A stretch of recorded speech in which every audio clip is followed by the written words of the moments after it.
1:18, estamos de regreso en ¿Qué hay de nuevo? Conversamos a esta hora con Pablo Matus, académico de la Facultad de Comunicaciones de la Universidad Católica, para el análisis de la franja electoral que comenzó el día de ayer. Pablo, ¿cómo estás? Buenas tardes. Hola, Pablo.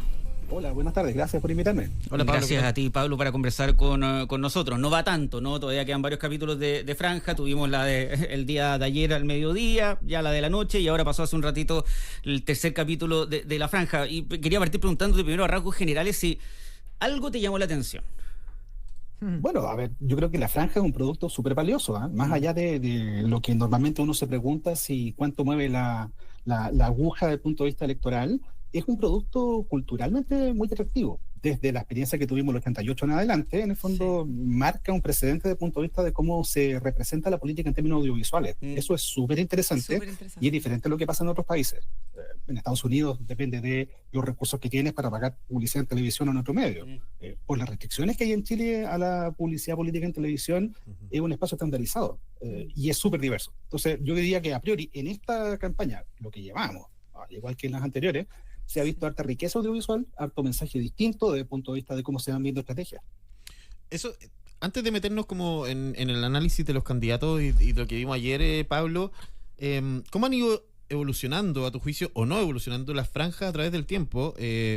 Por supuesto, tomándolas desde la vuelta a la democracia en adelante, ¿no? Más allá de lo lógico, ¿verdad? Las temáticas son distintas, las preocupaciones de la gente son distintas, lo digital, qué sé yo. Pero en general, ¿hay cosas que se mantienen, que son bases en una franja electoral, o eso ha ido mutando también? Hay algo que se ha mantenido y es la diversidad de formato. La franja no es solo una colección de spots. En general, las franjas menos creativas, pongámoslo así, son esencialmente una colección de spots, pero la gran mayoría, desde el 88 en adelante, es un microprograma.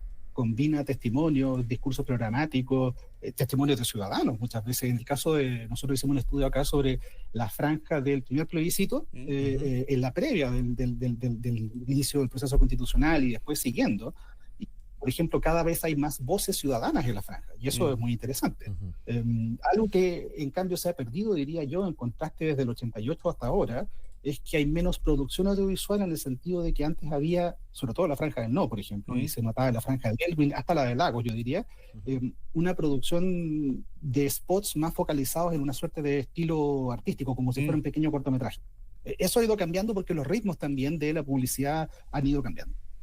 Es un punto interesante que hace Pablo, porque efectivamente, claro, no hay como una narrativa cuasi artística en las franjas como existía antes, sobre todo después del plebiscito, ¿no? Pero ahora, lo que bien tú apuntas, y te quería preguntar si no será porque hoy en día se prefiere quizás algo más sobrio, o tiene que ver necesariamente con que a los candidatos no se les ha ocurrido cómo evolucionar en ese concepto.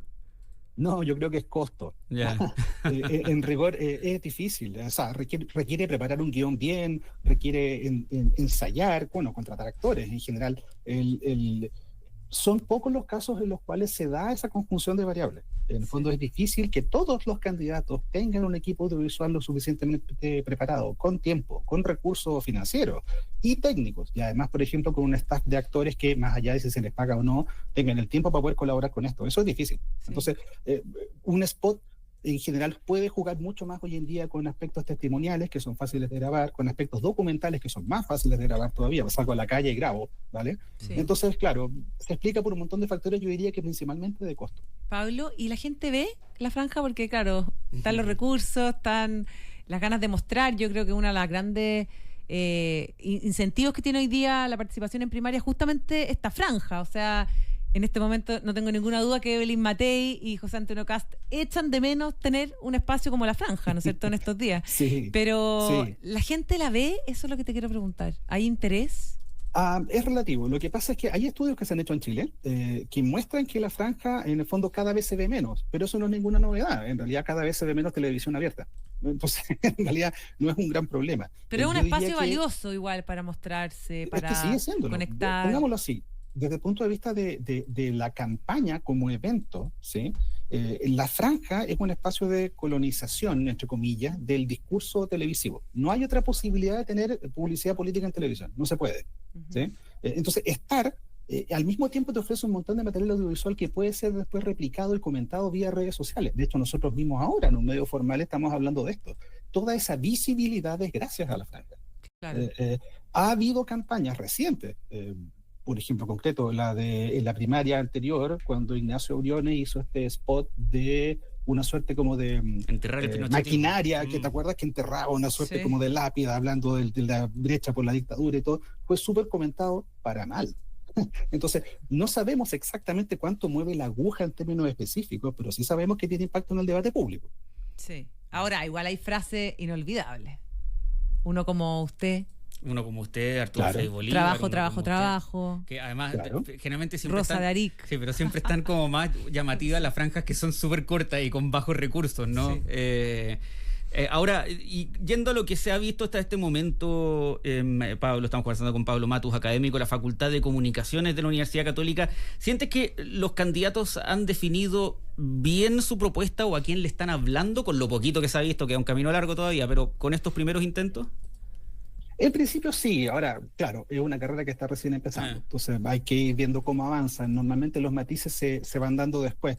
Todas las franjas, en general, suelen empezar, en el caso chileno, con la misma dinámica. El primer día y el segundo día son más bien de presentación del candidato, más allá del grado de conocimiento que tenga. Incluso Michelle Bachelet lo hacía.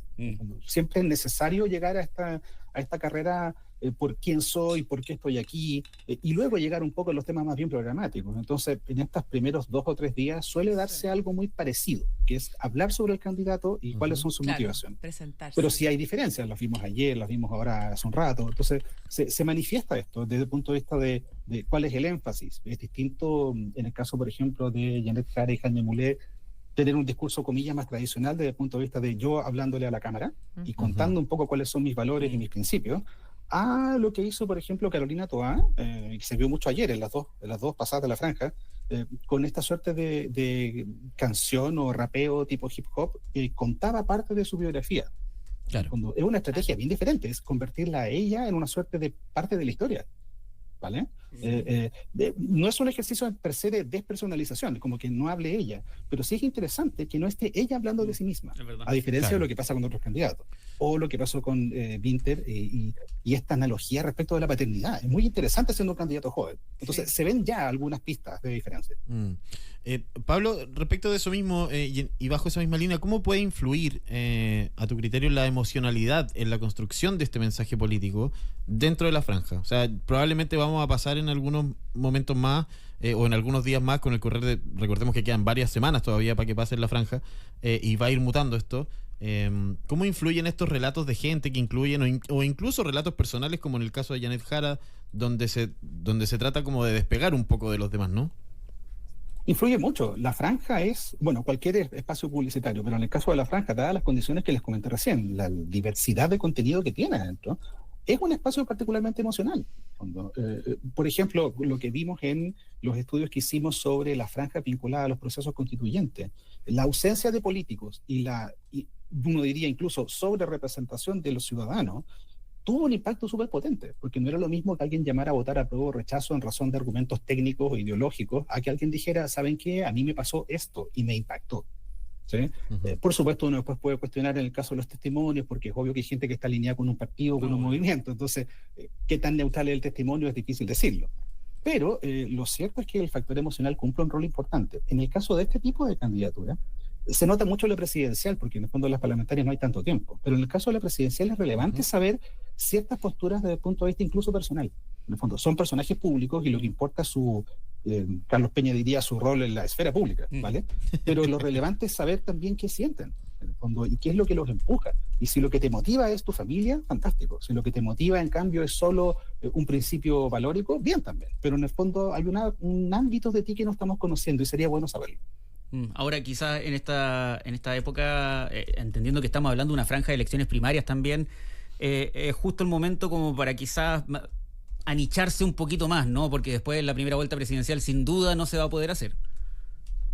Sí, claro. Bueno, la gracia de las primarias es que desde el punto de vista del analista, claro, desde adentro es más difícil, pero desde el punto de vista de uno que está afuera, la gracia de las primarias es que permite expresar esas diferencias internas. Recuerden que cuando Ricardo Lagos compitió con Eduardo Frei, en el fondo el tema era un hombre que ganó su nombre.